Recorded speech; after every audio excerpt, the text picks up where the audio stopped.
Okay, shall we carry on? Yeah. Okay, well, I see there's a Question from Victor.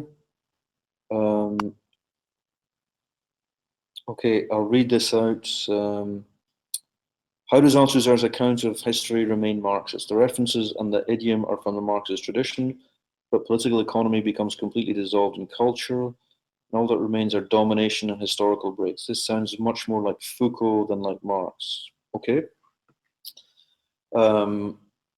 Well, yeah, I mean, anyone who reads, there's a lot of overlap or resonances between Althusser's, work in this period and Foucault's early work, or certainly Foucault's archaeological kind of period. I mean, look, I mean, this, I guess, your question is it possible to kind of to expunge all traces of Hegel from Marx without kind of, basically dissolving Marxism altogether? And I don't think it is. And I think actually Althusser ultimately gets himself into kind of a very bad, deprives himself of all sort of indispensable conceptual resources because of his, I think, mistaken desire to kind of, to present Marx, or to kind of to reconstruct Marx without, any Hegel. The concept of structure is fundamental here. So Althusser thinks, he talks about structure constantly, and he wants to in a way to re-articulate the relationship between, so-called, the base and the superstructure, but as you say, in a way which makes the critique of political economy, or which seems to kind of evacuate the specifics of Marx's critique of political economy, and most notoriously the analysis of the commodity form and of the relationship between commodities, between commodity, money, and value. So in order for Althusser's kind of anti-Hegelian reading to work, he has to ignore the most Hegelian kind of moments of Marx's analysis, which is the opening of the first volume of Capital, with the analysis of the commodity. And I think you're right that he pays a heavy price for this, and it means that in a way he, I think, the traction, the kind of the theoretical traction that one obtains by retaining, the categories of the critique of political economy is lost, because ultimately I think, Althusser's structuralism is attenuated, is ultimately like,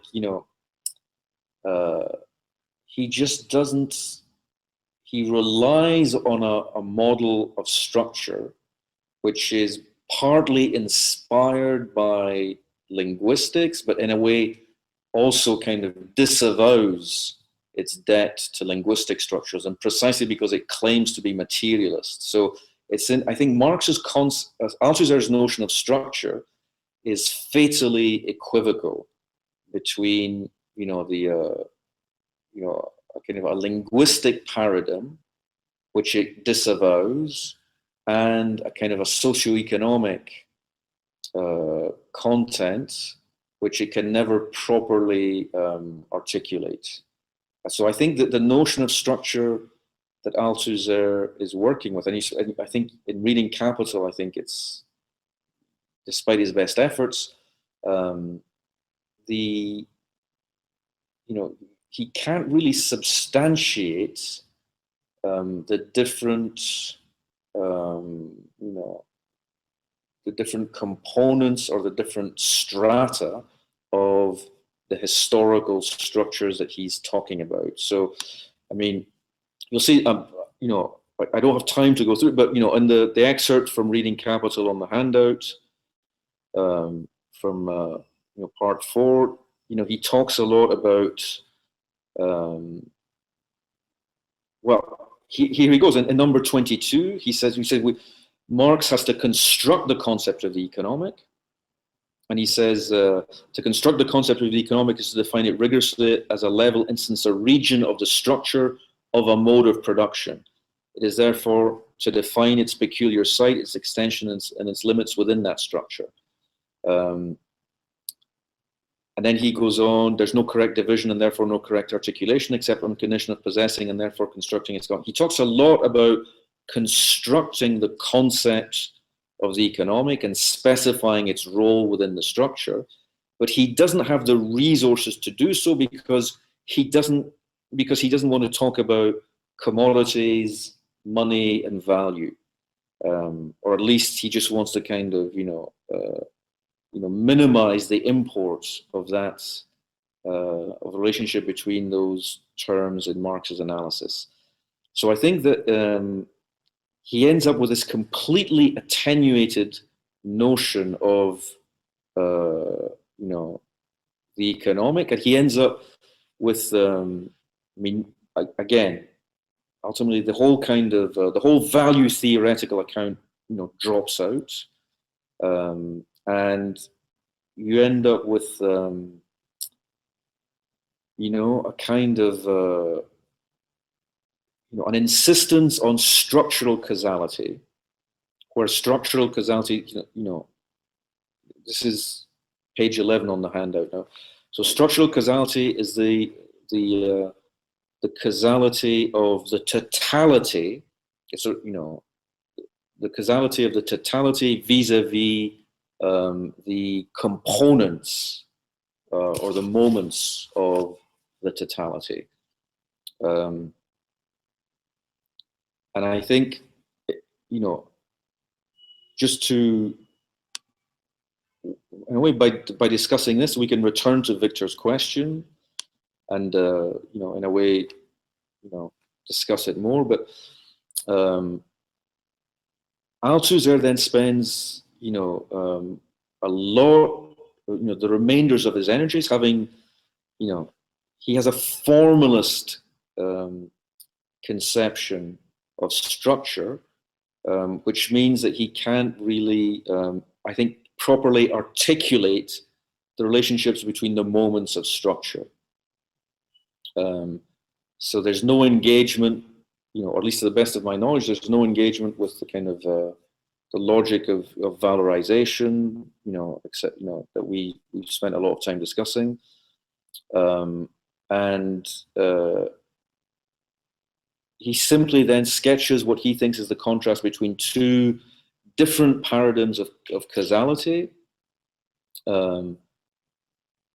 This is on, number 33 on page 12. Okay, he distinguishes between, you've got a mechanistic causality and an expressive causality.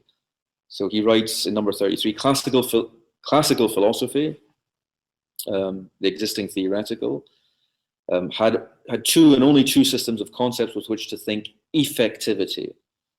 The mechanistic system, Cartesian in origin, which reduced causality to a transitive and analytical effectivity.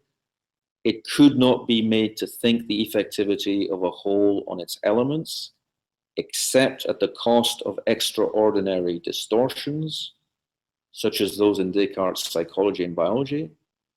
But a second system was available, one could see precisely in order to deal with the effectivity of a whole on its elements, the Leibnizian concept of expression.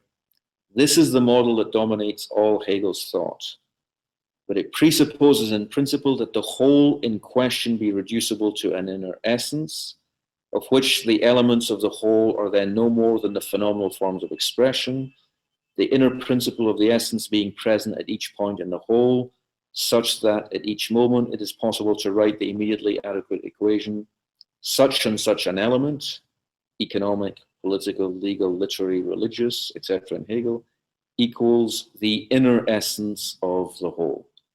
Here was a model which made it possible to think the effectivity of the whole on each of its elements, but if this category, inner essence, outer phenomenon, was to be applicable everywhere and at every moment to each of the phenomena arising in the totality in question, it presupposed that the whole had a certain nature, precisely the nature of a spiritual whole, in which each element was expressive of the entire totality as a pars totalis.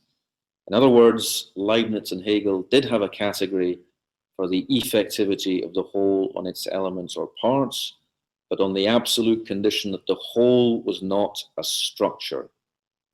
So the logic of overdetermination, which is Althusser's supposed materialist alternative to this expressive logic of which coordinates the whole and the parts, means a structure entails that a structure, a structural totality is not a whole. Okay, so is incomplete, is necessarily incomplete. And secondly, and this is as he writes it in number 34, it implies that the structure is immanent in its effects, a cause immanent in its effects in the Spinoza sense of the terms, that the whole existence of the structure consists of its effects. In short, that the structure, which is merely a specific combination of its peculiar elements, is nothing outside its effects. So here we have, this is, Althusser's clearly signaling his allegiance to Spinoza against Hegel. Okay, this is the choice of Spinoza against Hegel. Spinoza is supposed to be the paradigm of an immanent structural causality, where substance is determines the relations between the modes, but substance as totality is nothing but the interaction between the modes. The modes being the elements of the substantial totality. Now the point, so overdetermination here, according to Althusser, is in a way, a recapitulation of the Spinozist logic of immanent causality, such that substance is always supposed to be immanent to its modes. But here, I think, and wait, this reconnects to the discussion we've just had. I mean, the problem is that the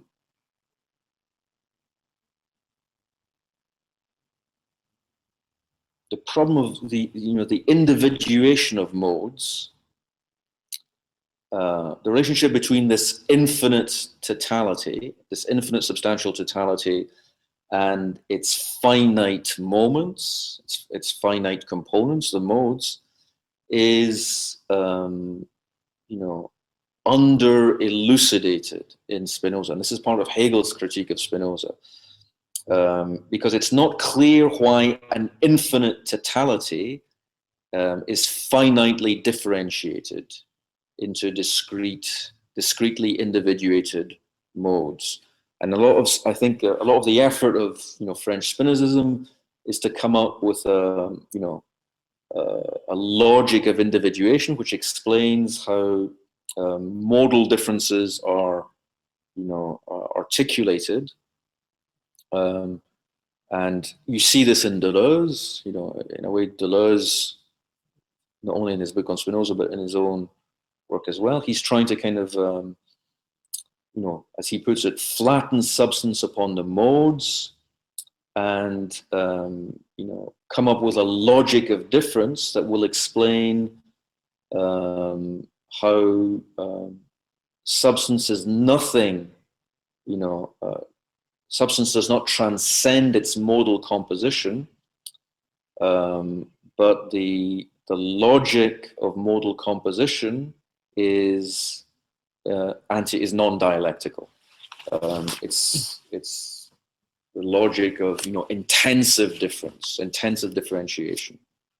In other words, so you have to, and here it seems that you have to look elsewhere than Spinoza for the conceptual resources you need to to flesh out the logic of modal determination, or modal differentiation, and ultimately, someone like Deleuze has to look to figures like Bergson for this.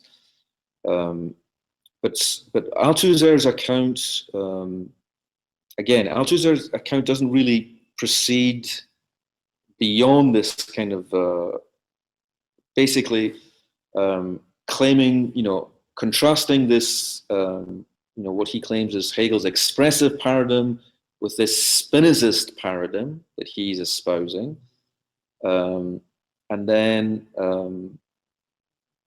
yes, using the vocabulary of combination and overdetermination to explain the relationship between mode of production and specific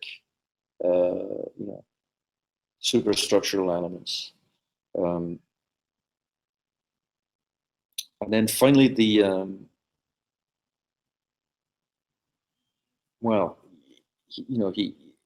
his ultimate distinction between the real object and the object of knowledge.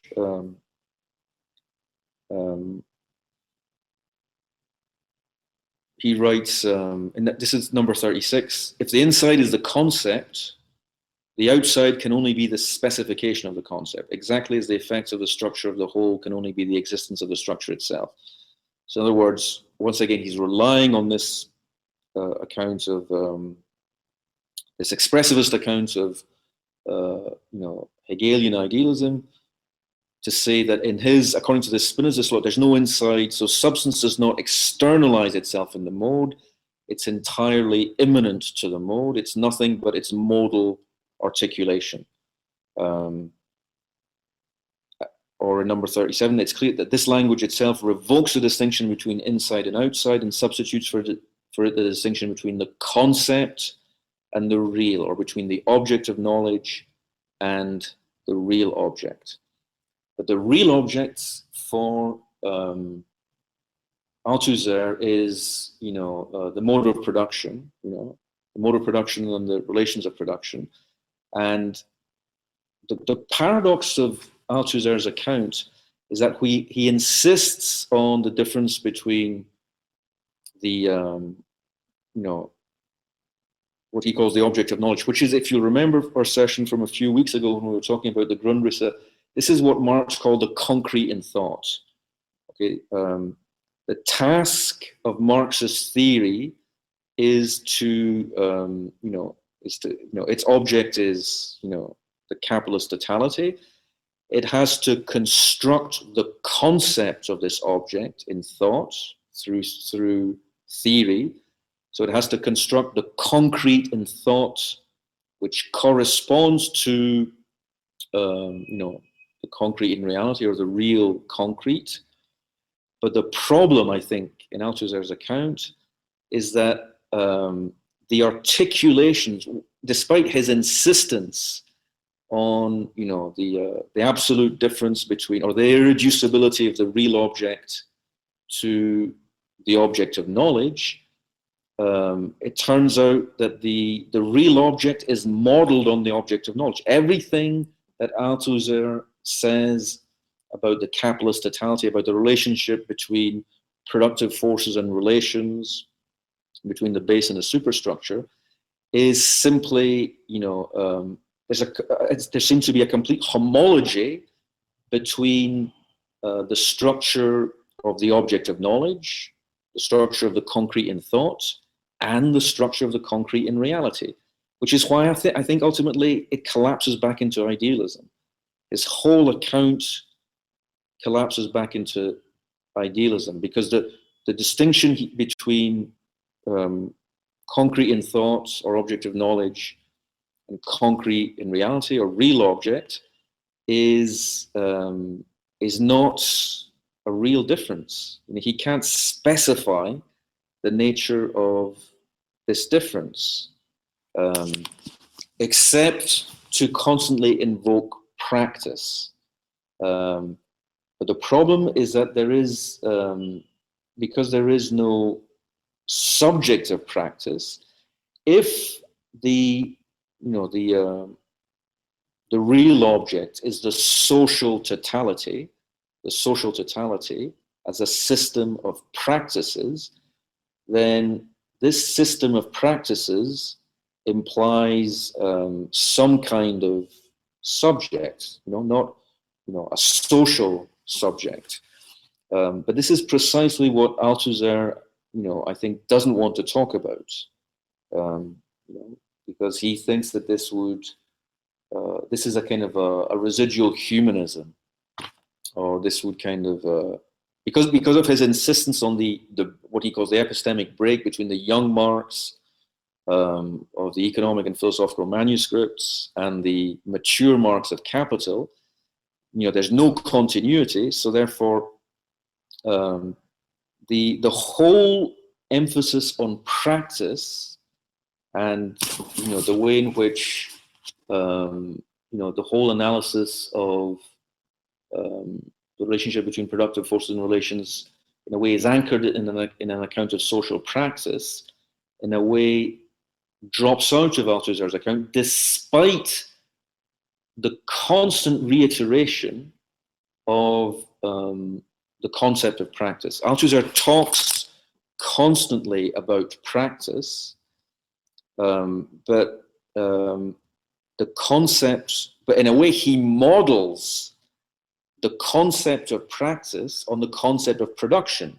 Okay, and in fact, in another essay in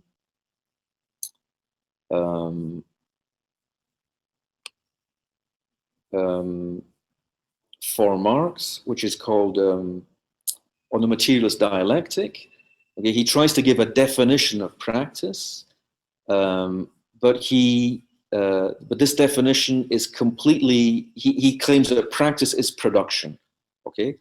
And here his account becomes completely circular, because his whole account of production and the relationship between productive forces and productive relations is internal to this, to structure, to his analysis of structure. Production is, the kind of, is a moment or is a component of structure, okay?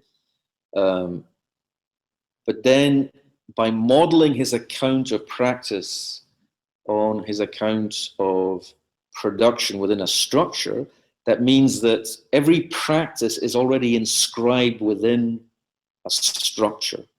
And that means, but I take it that for Marx, or what makes Marx a materialist, is that Marx, for Marx, structures are generated by practices, okay, by human practices, and I think that this is, so, Althusser's structuralism, in a way, insists upon a homology between production and practice, which means that there's no way of articulating the difference between practice and production, or between social practice and economic production, and I think this is what renders his account ultimately idealist, because the difference between the object of knowledge and the real object is, despite his protests, because if it's articulated in terms of practice, because the concept of practice is itself internal to the object of knowledge, it turns out that everything he has to say about the real object is already derived from his account of the object of knowledge. Okay. Okay. I just want to stop. I mean, that's just, you know, the basic points I wanted to make. So maybe I think we should have a discussion now. I mean, I think to go back to Victor's question, this is why I think, yeah, I also think that this is why, despite Althusser's talk of practice, yeah, he doesn't have, you know, his account of practice, you know, refers back to his account of production, okay? And his account of production, what is production? Well, production can only be specified within a structure. And if you go back, if you look on the handout at page,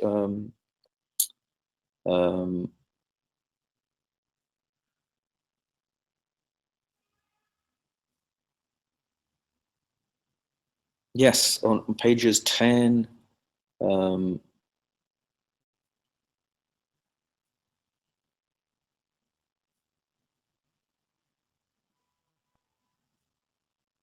yes, on page, sorry, 9, on page 9, number 22, he writes, to construct the concept of the economic is to define it rigorously as a level, instance, or region of the structure of a mode of production. Okay.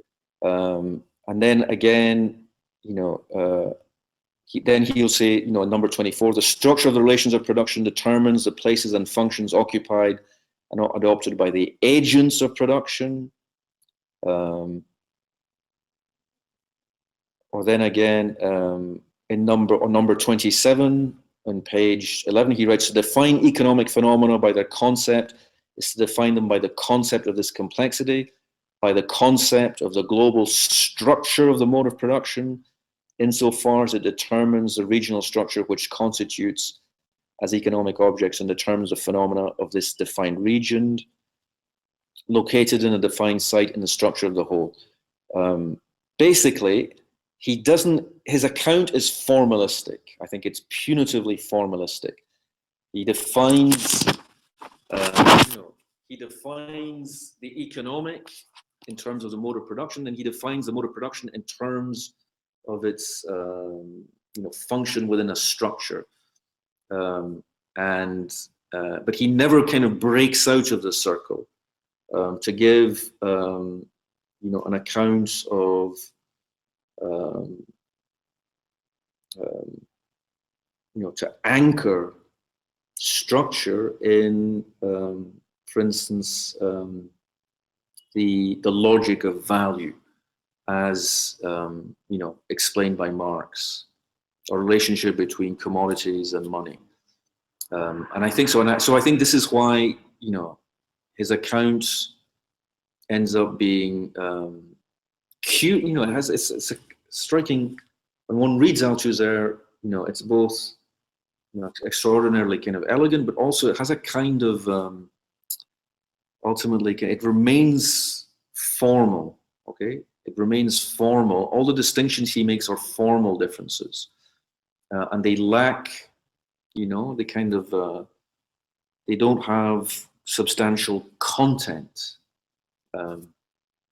And I think this is ultimately what led him to a kind of an impasse.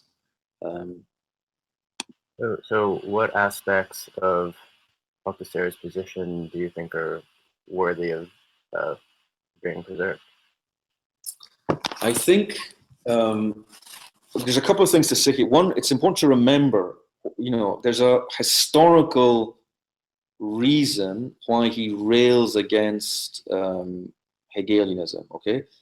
His diatribes against Hegelian Marxism are overdetermined by the his relationship to the French Communist Party in the 50s and 60s. Okay, so he thinks that the French Communist Party was Stalinist, and, you know, and there was a kind of pseudo-Hegelian orthodoxy that aligned itself with Stalinism. So a lot of the time, whenever he's talking about Hegelianism or Hegel, he's not talking about Hegel at all. He's talking about kind of, you know, the French Communist Party, and its relationship to Stalinism. What is, I mean, I think his attempt to, what's weird, okay, there's something I think that needs to be said about this essence. And so on the one hand, in a way, his argument, his anti-Hegelian argument, his account of the logic of overdetermination, saying that essence is nothing but its contingent appearance or its phenomenal appearance. Well, that's already a Hegelian argument. Okay, the logic of essence. In Hegel's Idealism, Hegel's famous for the phrase "essence must appear." So that essence is not this kind of substance underlying appearances, but simply something that is indissociable from its appearance. Okay. And in a way, I think that Althusser's account of overdetermination is Hegelian, despite his protestation. Well, it's Hegelian. I think it's because he'd imbibed a lot of Hegelianism, in his youth, and it's because I think his in a way, his anti-Hegelianism is, empirically overdetermined, that he's constantly making Hegelian moves, or, in a way, kind of recoding Hegelian arguments while disavowing their Hegelianism. And then the idealism of his position is unsurprisingly, because if one of the things Hegel overcomes the opposition between, essence and appearance, between necessity and contingency, between the universal and the particular. And once one realizes how, caricatural this account of Hegel's organicism is, then one can see Althusser's own accounts as, in a way, it's an attempt to re-Hegelianize Marx without taking proper stock of, what's most radical in Marx's critique of Hegel. And what's most radical is, in a way, the divergence of essence and appearance, and ultimately the reconciliation of the real and the rational. For Hegel, depends on this claim that ultimately, the notion must become adequate to its appearance. Okay, it expresses itself in its appearance, through this movement of contradiction. Whereas Marx insists that there's a divergence between essence and appearance. The essence of capital is living labor, or human social activity. But this is precisely what is systematically occluded in consciousness or ideology. So that, or fetishism is a transposition, of relations between producers into relations between products, so that essential relations are, systematically occluded or appear, inverted. So I think part of Marx's materialism is to insist on this kind of this diremption, or kind of split between essence and appearance, so that essence generates, it's essence that appears, but the way in which it appears masks its truth or its reality. Okay, and I think this is really important for Marx's, critique of Hegel. And I think that because what Althusser is giving up, in a way, in his rejection of commodity fetishism, is this account of the diremption between essence and appearance, or this idea that what's really going on in the the hidden abode of production, or in the generation of value, is systematically kind of hidden, or kind of rubbed out at the level of ideology, or the way in which capitalism represents itself. So, okay, there's another question from Artem here. Did Althusser have